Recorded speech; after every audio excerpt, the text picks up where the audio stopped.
Hello student, a very good morning to all of you. Class 12 की biology के पिछले chapter में हम लोगों ने दूसरा सिद्धांत प्राकृतिक वर्णन का सिद्धांत या डार्विनवाद स्टार्ट किया था। तो ये डार्विनवाद का सिद्धांत जो है 6 सिद्धांत में बटा हुआ है, 6 भागों में बटा हुआ है, जिसमें से हमने पहला संख्या में तेजी से बढ़ने की प्रवृत्ति के बारे में पढ़ लिया है। ठीक है, प्रत्येक जीव जंतु में अपने ही समान संतान उत्पन्न करने की जो क्षमता है, ठीक है, उसके बारे में ही इसमें पढ़ा था। दूसरा है सीमांत कारक। ठीक है, यानी कि जीवों की जनसंख्या को कंट्रोल करने के लिए जो कारक उत्तरदायी होते हैं उसके बारे में इसमें इस सिद्धांत में पढ़ा है, जैसे कि भोजन, परभक्षी जंतु, रोग, स्थान और प्राकृतिक आपदाएं। नेक्स्ट हेडिंग है तीसरा, जीवन के लिए संघर्ष। ठीक है, तो चलिए स्टार्ट करते हैं। जीवन के लिए संघर्ष क्या है? तो प्रत्येक प्रजाति की प्रत्येक पीढ़ी में अधिक से अधिक व्यष्टि उत्पन्न करने की प्रवृत्ति होती है। व्यष्टि यानी कि जंतु को अपने ही समान नई संतान को उत्पन्न करने की प्रवृत्ति होती है, जो सीमांत कारकों से ही सीमित हो जाती हैं। जो कि सीमांत कारक जो दिए हुए हैं, जैसे कि भोजन की कमी, परभक्षी जंतु, रोग, स्थान या आवास, प्राकृतिक आपदाएं, तो ये सीमांत कारकों के द्वारा ही कंट्रोल में होती हैं। ठीक है, सीमित होती हैं, जैसे कि खाना या भोजन, स्थान या साथी इत्यादि। तो इन सभी के लिए उन ऑर्गेनिज्म में, उन जंतुओं में एक युद्ध होता है, होड़ लगी रहती है। तो इसी संघर्ष की भावना को ही डार्विन ने जीवन के लिए संघर्ष कहा, यानी कि जंतुओं के बीच भोजन, आवास, साथी, रोग से बचना और प्राकृतिक विपदाओं से बचकर सरवाइव करने की जो प्रवृत्ति होती है, उसे ही डार्विन ने कहा जीवन के लिए संघर्ष। ठीक है, और यही संघर्ष ही ये निर्धारित करता है कि कौन सा जंतु या कौन सी व्यष्टि सफल होगी और कौन सी नहीं। जीवन के लिए संघर्ष भी 3 तरह के हो सकते हैं। आइए देखते हैं। इनमें पहला है सजातीय संघर्ष, दूसरा है अंतरजातीय संघर्ष और तीसरा है वातावरणीय संघर्ष।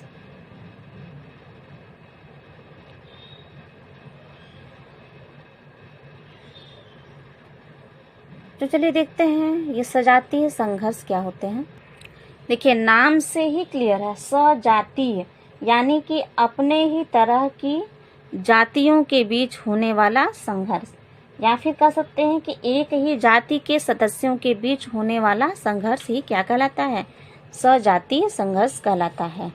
एक ही तरह के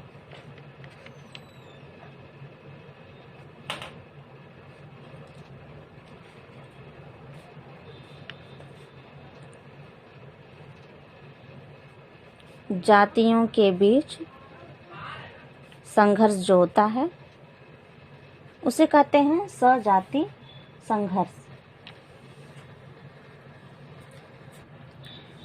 इसे इस प्रकार से भी समझ सकते हैं कि जैसे कि मान लीजिए किसी जंगल में एक पेड़ है, ठीक है, तो उसके नीचे भी, जैसे कि उस जंगल में पेड़ है तो पेड़ से जो फल गिरा हुआ नीचे गिरा, तो उससे अनेक छोटे छोटे पौधे निकले। ठीक है, तो उन पौधों में, क्योंकि वो एक ही प्रजाति के पौधे हैं, ठीक है, तो जब एक ही प्रजाति के पौधे हैं तो उनकी आवश्यकताएं भी समान ही होंगी। तो उन छोटे पौधों में आपस में एक तरह से संघर्ष स्थापित हो जाएगा। उन सभी पौधों में मिट्टी, नमी और सूर्य की रोशनी के लिए एक संघर्ष उत्पन्न हो जाएगा। क्योंकि वे पेड़ के नीचे हैं तो उन्हें उतनी मात्रा में सूर्य का प्रकाश तो मिल नहीं पाएगा, है ना। तो उन पौधों में जिसके पास जो सरवाइव कर गया, जिसको मिट्टी अधिक मिली, जिसको नमी अधिक मिली, या सूर्य का प्रकाश अधिक मिला तो वो तो ग्रो कर जाएगा, सर्वाइव कर जाएगा, जबकि अन्य जो छोटे पौधे होंगे वो सर्वाइव नहीं कर पाएंगे और धीरे धीरे नष्ट हो जाएंगे। ठीक है, तो इस प्रकार से एक खास क्षेत्र में पेड़ों की संख्या में भी कमी आ जाती है। ठीक है, मतलब पेड़ों की संख्या में अत्यधिक वृद्धि में इस प्रकार से कंट्रोल होता है। नेक्स्ट है हमारा अंतरजातीय संघर्ष। ठीक है, तो प्रकृति में सबसे ज्यादा संघर्ष जो होता है वो अंतरजातीय प्रकार का ही होता है। अंतरजातीय नाम से ही क्लियर है कि अन्य जातियों के बीच होने वाला संघर्ष। ठीक है, यानी कि एक साथ रहने वाले विभिन्न जातियों के बीच में होने वाला संघर्ष कहलाता है अंतरजातीय संघर्ष।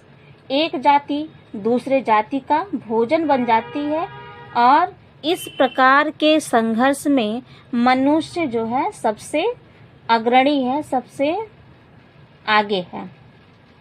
जो जीव इस संघर्ष में सफल नहीं होती वो नष्ट हो जाती है और जो इस संघर्ष में सफल हो जाती है वो सरवाइव हो जाती है, वो वृद्धि करती है, सरवाइव करती है। अब नेक्स्ट है वातावरणीय संघर्ष। तो सभी जातियों को, मतलब इस समाज में, इस पृथ्वी में जो रहने वाले सभी जीव जंतुओं को वातावरण के अनुसार खुद को ढालना पड़ता है। ठीक है, कभी कभी अत्यधिक सर्दी, गर्मी, बाढ़, सूखा, तूफान आदि भी प्रभावित करते हैं। कभी कभी क्या, हमेशा ये हमारे पृथ्वी की यही तो विशेषता है कि यहाँ पे मौसम भी होते हैं। ठीक है, तो गर्मी, बाढ़, सूखा, तूफान आदि से जो जीव जाति अपने को बचा ले जाती है वो सरवाइव कर जाती है, वो वृद्धि करती है, और जो जीव जाति सरवाइव नहीं कर पाती, खुद को बचा नहीं पाती, वो नष्ट हो जाती है।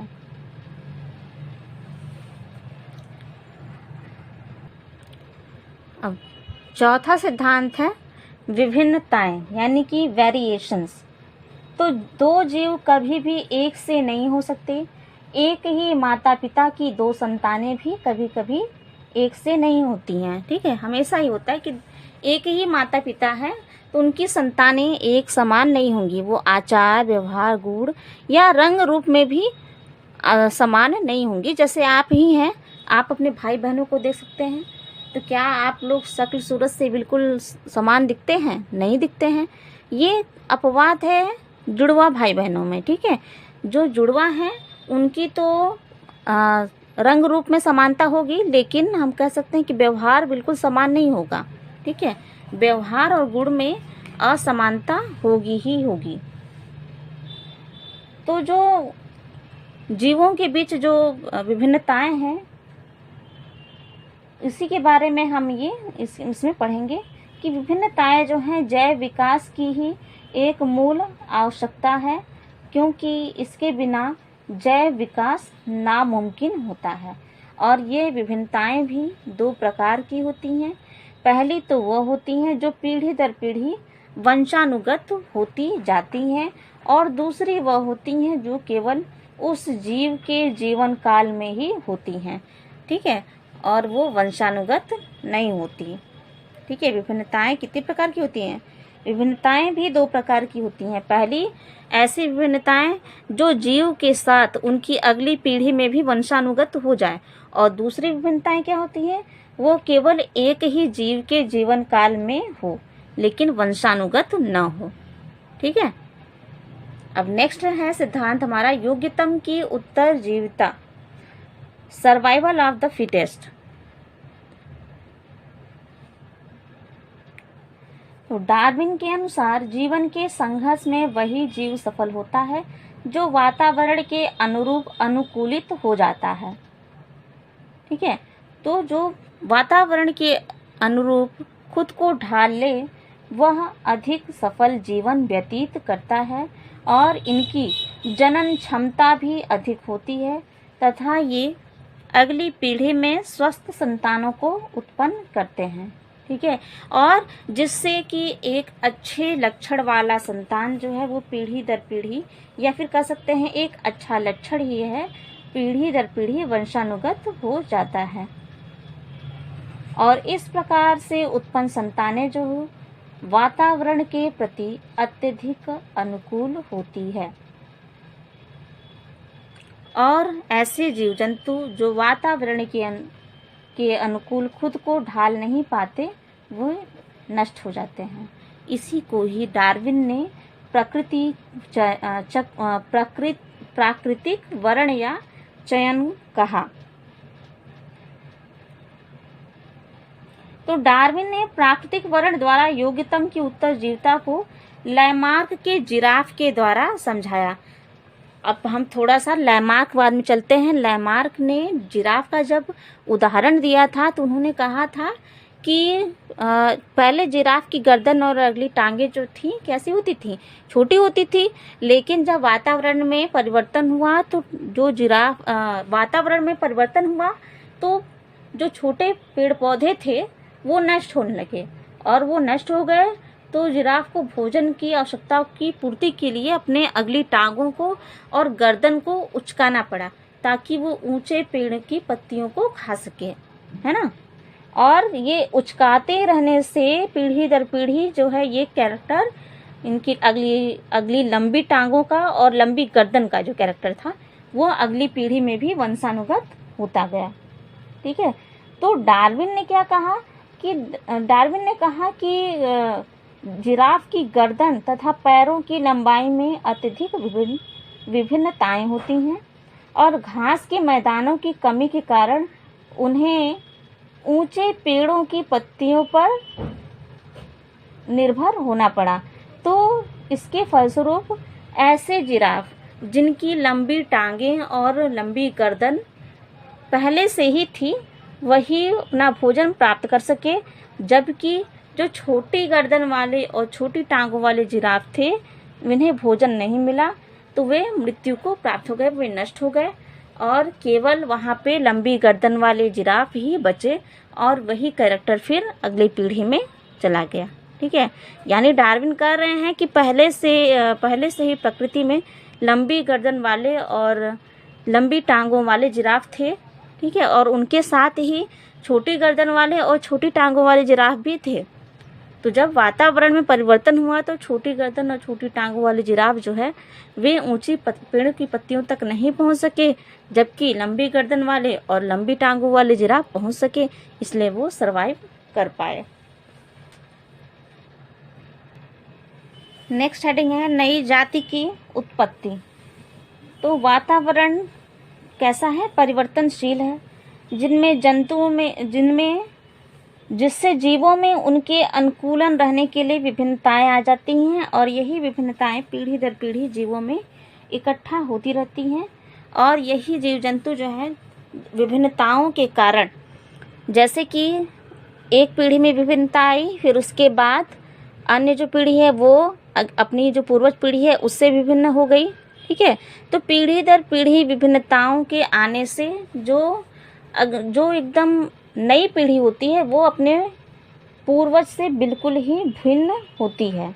ठीक है, और इन्हें ही वैज्ञानिक कह देते हैं नई जाति।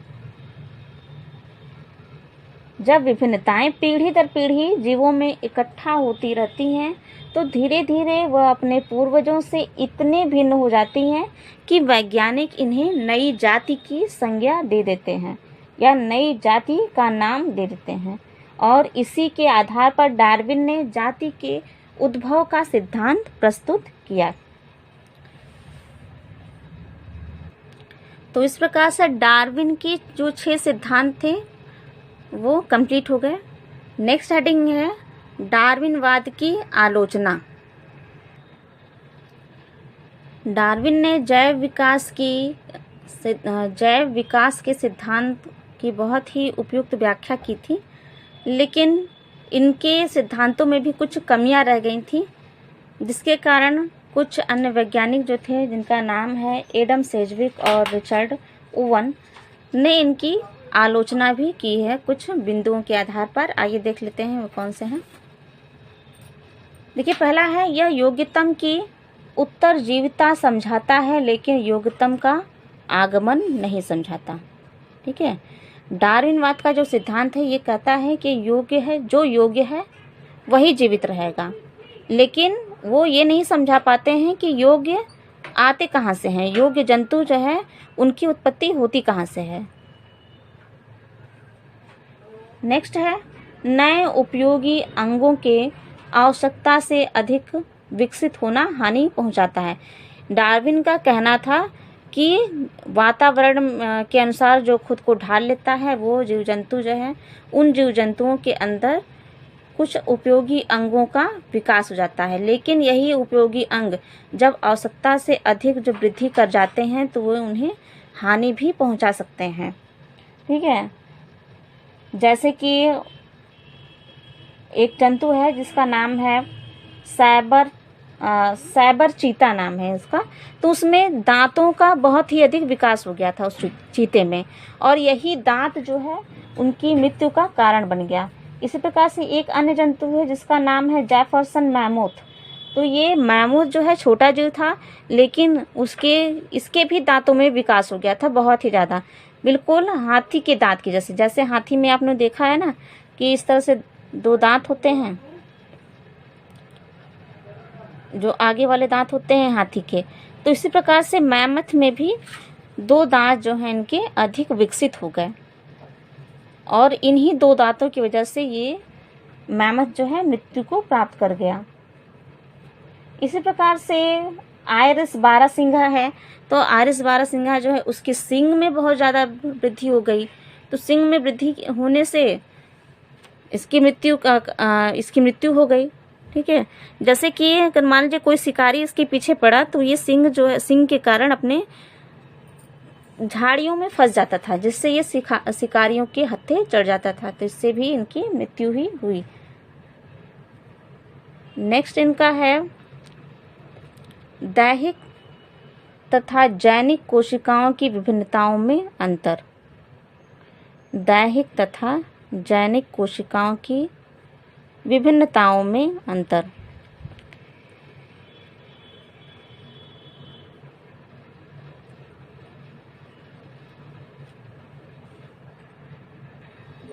तो डार्विन दैहिक और यहाँ पे जनन होगा, और जनन कोशिकाओं की विभिन्नताओं में अंतर को स्पष्ट नहीं कर सके। ठीक है, तो ये भी डार्विन की बहुत ही बड़ी कमी मानी जाएगी। नेक्स्ट है अंगों के नष्ट होना। तो डार्विन ये भी नहीं समझा पाया कि जो अनुपयोगी अंग है वो नष्ट कैसे हुआ। ठीक है, तो अंगों के नष्ट होने पर भी वो कोई स्पष्टीकरण नहीं दे पाए। नेक्स्ट है जलीय जंतुओं से स्थलीय जंतुओं का विकास। तो डार्विन ये भी नहीं समझा पाए कि जलीय जंतुओं से स्थलीय जंतुओं का विकास किस प्रकार होता है, और अवशेषी अंगों का विकास किस प्रकार से होता है, या अवशेषी अंगों की उत्पत्ति किस प्रकार से होती है, ये भी स्पष्ट नहीं कर पाए। तो ये मुख्य इनकी कमियां थी डार्विन की। नेक्स्ट हेडिंग है जैव विकास का आधुनिक संश्लेषण सिद्धांत या नव डार्विनवाद। तो डार्विन ने जब सिद्धांत अपने बताए थे तो कुछ सालों तक तो डार्विन के सिद्धांत पे सबने अपनी सहमति दिखाई थी, लेकिन उसके आगे के वर्षों में जब अनेक नए वैज्ञानिक आए तो उन्होंने जब खोज की इसकी, तो उन्हें पाया कि डार्विन के सिद्धांतों में भी काफ़ी कमियां हैं। तो जब डार्विन के सिद्धांतों की और भी खोज की गई तो उसे ही कहा गया नव डार्विनवाद, यानी कि डार्विन के सिद्धांतों के आधार पर ही नई खोजों का किया जाना ही क्या कहलाता है, नव डार्विनवाद। तो इस सिद्धांत की नींव जो है एक साइंटिस्ट है, इनका नाम है डोब जांस्काई। 1937 में इनकी एक बुक आई थी आनुवंशिकी तथा जातियों की उत्पत्ति। तो इस बुक के आधार पर ही इस सिद्धांत का जो है नाम रखा गया, और इनके सिद्धांत में 5 मूल प्रक्रियाओं को मान्यता दी गई। जैसे पहला है जीन उत्परिवर्तन, यानी कि जीव का विकास जो होता है उनके जीन में अचानक से ही परिवर्तन हो जाने से होता है। दूसरा है गुणसूत्रों की रचना एवं संख्या में परिवर्तन।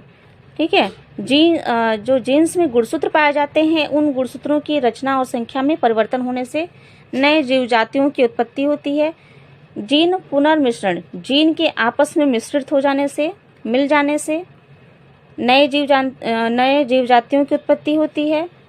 चौथा है प्राकृतिक चयन, यानी कि वातावरण के अनुसार जो खुद को ढाल लेता है, ऐसे जीव जंतु के द्वारा भी नए जीवों की उत्पत्ति होती है। और पांचवा है जनिक अलगाव। ठीक है, तो ये सभी प्रक्रियाएं जो हैं, पांचों जो प्रक्रियाएं हैं, इससे नए जीव की उत्पत्ति होती है।